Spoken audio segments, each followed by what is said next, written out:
Bonjour à tous, ici Thomas Montigny à l'Info-C'est-Beau, et aujourd'hui je vais vous parler d'un phénomène qu'on entend de plus en plus parler et que justement Radio-Canada a fait un dossier là-dessus et que je vais un peu apporter mon opinion, des prédictions et aussi faire un retour sur le sujet.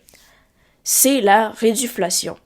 C'est justement un phénomène dans lequel on va réduire la quantité des produits. Par exemple, dans une bartende traditionnelle, ben là, avec l'évolution des années et des analyses du consommateur, ben là, on va descendre, on va diminuer les quantités offertes dans le but de sauver de l'argent et parfois même de berner l'acheteur. Pourquoi? Parce que, avec l'inflation, tout coûte cher. Même pour ceux qui vont fabriquer la nourriture, celles qui vont la commercialiser et la vendre. Donc, ça va être difficile pour tout le monde, pas juste pour nous, les acheteurs, qui sont victimes d'une inflation insoutenable. Et justement, cette réduflation se fait considérer de plus en plus, même depuis des années début 2000, mais c'est un phénomène dans lequel ça ne fait que s'aggraver depuis les dernières années. Par exemple, entre 2021 et 2024, c'est 37% des produits analysés par Radio-Canada qui ont subi une baisse, donc une réduflation. Contrairement aux années précédentes auxquelles on peut se situer entre une quinzaine de pourcentages jusqu'à 2%. Donc, c'est un phénomène, comme je l'ai dit, qui va juste se poursuivre, s'aggraver. C'est quoi les produits dans lesquels on voit le plus de diminution de réduflation? C'est surtout la viande, les produits de garde-manger de toutes sortes, soit les desserts, les biscuits, les bartendes, on en voit de toutes sortes. On a les fromages, la viande congelée et aussi des produits pour laver, par exemple de l'eau de javel, du savon, du lave-bouche. Dites-moi ce que vous pensez, il y aura tout, absolument tout.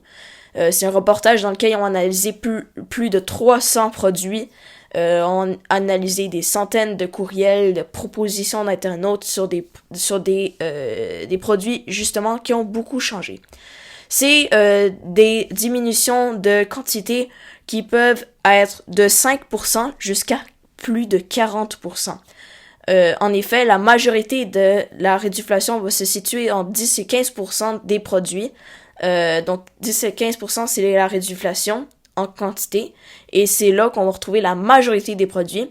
Et il y en a même qui vont toucher jusqu'à 20 à 40%. Puis c'est là que ça devient inquiétant.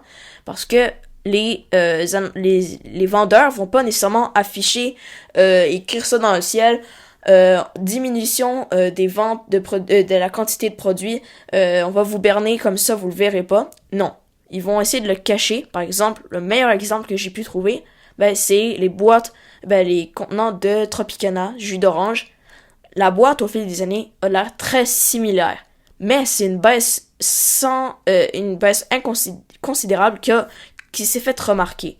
Ce qu'ils font, c'est qu'au départ, c'était une boîte assez rectangulaire. Mais là, ils ont rajouté des ondulations dans lesquelles, évidemment, on remarque une diminution du liquide. Et eux, ils vont pas les annoncer haut et fort sur leurs produits, sur leurs réseaux sociaux et sur Internet qui ont changé justement ça. Mais c'est ça qui va arriver. Puis là, les acheteurs, ils vont acheter plus de quantité. Par exemple, auparavant, dans les années 2015-2016, on achetait une boîte de bartendes puis ça nous était suffisant. Mais là, avec la réduflation, on est rendu à plutôt 3-4 boîtes de céréales de bartendes, pour la même quantité. C'est énorme. Et là, le problème auquel on fait face, c'est le suremballage. Parce que, on s'entend, c'est une diminution de la quantité de la nourriture, mais pas de l'emballage.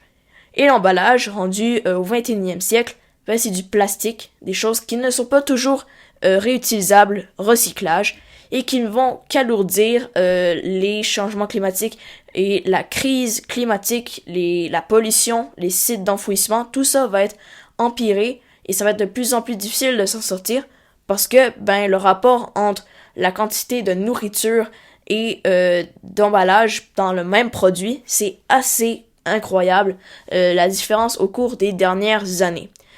C'est surtout dans les produits de garde-manger qu'on cumule aux alentours de 22% de diminution, de l'apport des diminutions. Ensuite, c'est dans les collations et friandises. Et c'est pas juste des compagnies multinationales, comme on peut voir dans les ketchup Tropicana, Pepsi, des boissons assez populaires, mais c'est aussi des compagnies d'ici, des produits. Donc, c'est pas juste un phénomène à l'international dont on est tous victimes, mais c'est aussi au Québec, des compagnies québécoises aussi. C'est quoi que les gens font ailleurs dans le monde, les présidents, les gouvernements, qu'est-ce qu'ils vont prendre comme décision pour ralentir ceci ou même arrêter? Par exemple, au Brésil, depuis 2002, ils forcent les manufacturiers à déclarer les réductions de format et même à les détailler. Et c'est des changements de quantité sur l'emballage et les produits, donc ils vont aussi annoncer ça. La France et l'Allemagne veulent aussi suivre le Brésil et plusieurs autres pays de l'Union européenne. Mais là, la Corée du Sud, elle veut aller encore plus loin. Elle veut même forcer les vendeurs à afficher l'ancien produit. Par exemple, du bacon qui se vendait à 500 grammes et maintenant le produit actuel qui se vend actuellement aux alentours de 365 grammes au Québec.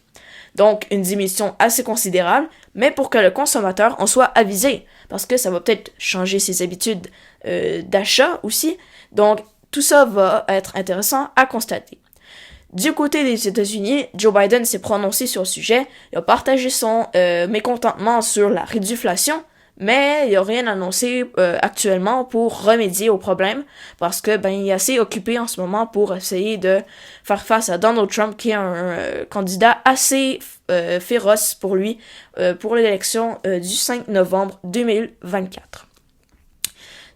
Comme je le répète, il essaie de détourner l'attention, de rendre ça un peu inaperçu pour pas qu'on le remarque, parce que sinon ça va totalement changer les habitudes du consommateur vis-à-vis cet vendeur-là. Parce qu'ils vont se dire, s'il réduit là, je vais aller acheter chez l'autre vendeur qui sont compétiteurs. Mais là, ça devient un phénomène tellement important que ceux qui ont commencé à réduire leurs produits en premier, leur quantité de produits, ils se faisaient critiquer, ils se faisaient dire, pourquoi vous faites ça, vous faites que berner les acheteurs, personne voudra aller chez vous, vous voulez juste faire de l'arnaque. Mais là, c'est rendu que tout le monde fait ça. Beaucoup de monde, beaucoup de compagnies partout sur la planète qui le font. Ça, malheureusement. Parce que, avec l'inflation dont on est tous victimes, nous, Canadiens, eux, les Français, eux, les Américains, eux, les Chinois, eux, les Japonais, eux, les Russes, partout dans le monde, mais aussi les compagnies. Les prix des ingrédients, c'est plusieurs ingrédients qui, parfois, avec le temps, on essaie de les rendre de plus en plus naturels pour plaire aux consommateurs qui veulent un comportement de plus en plus éco-responsable. Mais là, ce qui va se passer, c'est que ça va devenir tellement coûteux que là, ils vont parfois même changer les ingrédients, ce qui va devenir un autre phénomène qui va se traduire par le changement d'ingrédients qui vont les rendre un peu plus artificiels. On va moins utiliser d'arômes naturels pour en utiliser des artificiels. Puis ça va devenir de plus en plus mauvais pour la santé. En parlant de santé, la réduction justement des quantités dans les produits, ça va faire mal au portefeuille des Québécois, des Canadiens, des personnes en général partout à travers la planète, mais aussi pour leur consommation. Parce que là, ça sera de plus en plus difficile à mesurer sa consommation, à savoir quoi acheter, parce qu'il y a tellement de changements, tellement de réductions, parfois même d'augmentations, on en voit de toutes sortes, que c'est rendu difficile de savoir ce qu'on mange. Et là, c'est ça qui va peut-être faire mal à l'alimentation des gens partout à travers la planète. Ça va être peut-être plus simple d'acheter de la malbouffe chez McDo, chez KFC, chez n'importe qui, des restaurants de fast-food. Mais si on parle de l'épicerie, il y a des choses qui ne changent pas trop, qui vont être mauvais pour la santé, dans lesquelles les biscuits, par exemple, une boîte de biscuits, actuellement, par exemple, on a 30 biscuits, et là, actuellement, une boîte, c'est 20 biscuits à cause de la réduflation. Mais là, quelqu'un qui est habitué à en avoir 30, voudra en avoir 30. Ses attentes sont grandes pour en avoir 30. Donc, il va acheter 2 boîtes. Donc, il y en aura 40. Donc là, ça va peut-être faire en sorte que si tu combines 2 achats du même produit comparé à 1, là, tu auras une quantité plus élevée et évidemment une consommation plus élevée de quelque chose qui n'est pas très bon pour la santé. Donc, il faut faire place à cette idée-là et aussi au suremballage qui est mauvais pour l'environnement. Donc, ça l'amène beaucoup d'enjeux, en gros, et j'ai hâte de voir ce qui va se passer si Justin Trudeau, François Legault, d'autres premiers ministres canadiens des provinces et des territoires vont se prononcer là-dessus. D'autres pays en Europe, en Afrique, en Asie, partout dans le monde, ce sera intéressant de voir le monde, comment on va réagir à ça, parce que c'est toute l'économie, l'alimentation et les attitudes des consommateurs qui vont changer. Donc, merci d'avoir écouté, c'était Thomas Montigny sur la réduflation à l'Info C'est Beau.